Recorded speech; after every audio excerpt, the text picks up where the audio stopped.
Hello and welcome back to another Stardew Valley video, guys. I'm sure you've seen a variety of farms and started to wonder as to why someone's farm looks like they're making much more money than your farm is. Here are a few things that definitely might be the problem as to why you might not be making that moolah. There are a variety of crops to choose from every season within Stardew Valley. Whilst most seeds are bought either via Pierre in the general store or the Joja Mart, some can be purchased elsewhere, including the traveling cart or from Sandy at the Oasis. Most crops are singly grown crops, which means once you harvest their fruit, you will need to replant their seeds. Whereas some crops are multi-crops and will continue to bear fruit as long as you keep their soil watered. The common math within Stardew Valley when it comes to crops is the more money that you spend on that crop, the more money you're going to get back as profit. For spring, the most profitable crop that you can sell is rhubarb, and the seed can be purchased over at the Oasis in Calico Desert. The seed is sold at 100 gold each, and the crop is sold for 220 gold at normal quality. Rhubarb takes 13 days in-game to produce fruit, so without any speed grows, you can harvest rhubarb twice in that singular month. That is a profit of 120 gold per rhubarb that's sold.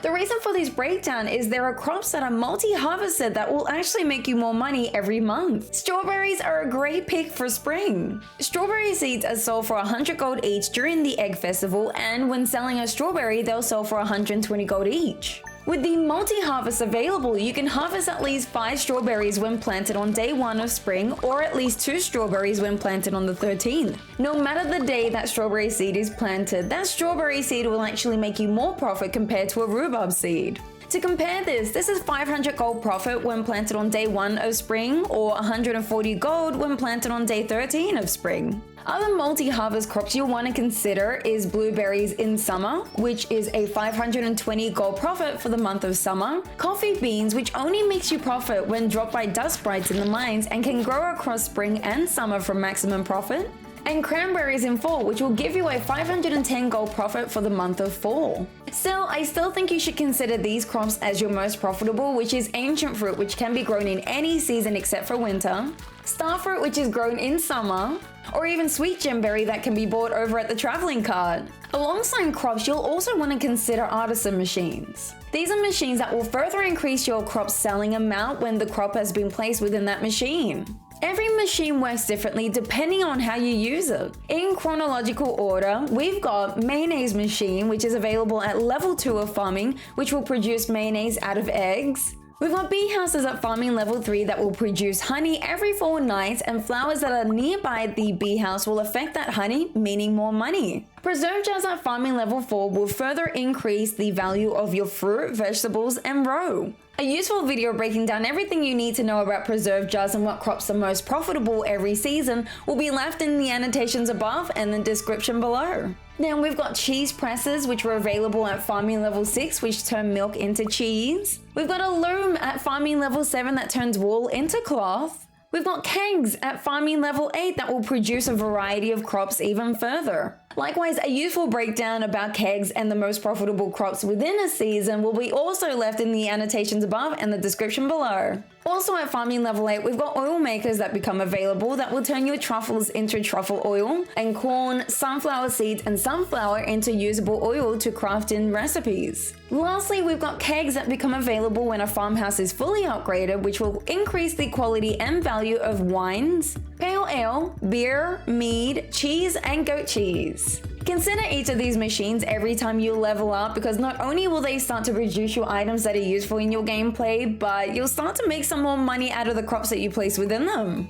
There are also some other available machines that become unlocked every time you level up in a certain skill, because they'll also assist in making you some more money, including some passive income. One of my favorite machines to place down, and this is more of a late game machine to place down, but at level 9 of mining, there is the crystallarium that becomes available. Although it uses a lot of useful materials to craft a crystallarium, crystallariums will forever replicate any gem, forage mineral, or geode mineral that you place within it. You can use this to produce you more gems that you might need for further crafting, or why not consider making money by placing a diamond, star shard, helvite, emerald, or a ruby within a crystallarium to make consistent passive income. These mentions are the top 5 profitable when placed within a crystallarium, and at any time if you ever want to remove them, just use your pickaxe onto that crystallarium to replace it with something else.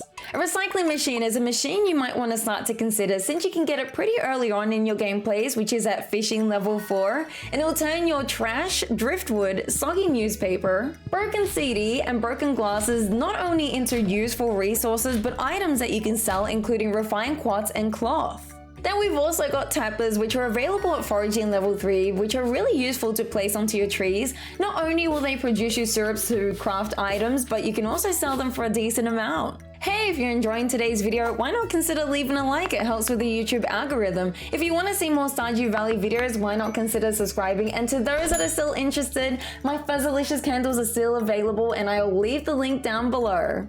If you enjoy the mines, it is a great place to find random resources to sell for some good money. Be sure to bring some furnaces along with you, including a chest, and place them on the top floor of the mines so you can turn your ores into bars.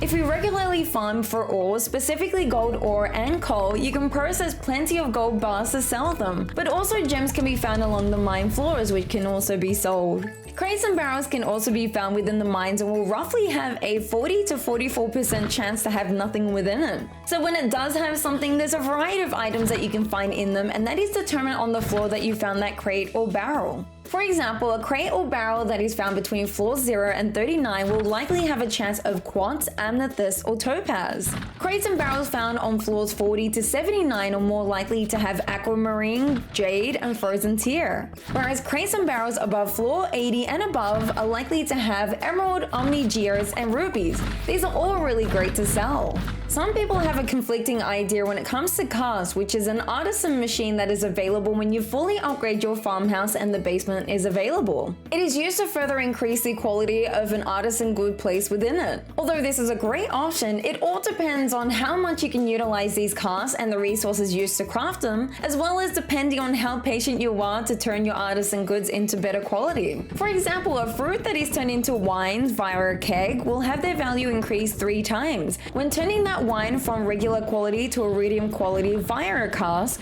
you're doubling the value of that wine. However, this will take 56 days for this process to happen, which is 2 months in-game. Starfruit wine and ancient fruit wine seem to have the most profit when turning them into iridium quality via a cask, as well as cheese and goat cheese, which will take 14 days to turn into iridium quality. Even though this is a late game tip, but it's still something to consider. A Statue of Endless Fortune is one of the 3 statues you can obtain in Stardew Valley that, when placed on your farm, will produce you items daily. It is obtained by trading in 1 million gold to an NPC within the casino in Calico Desert. When placed down, every day the statue will produce you either a love gift for a villager on their birthday, but when it isn't someone's birthday, it will produce you a diamond, iridium bar, omnigeode, or gold bar. If you aren't using these items in your playthrough, it's a good idea to sell them. There is more details as to how farm buildings from Robin can actually produce you really good income, but might just leave that for another video. Guys, I hope you enjoyed your stay. Take care.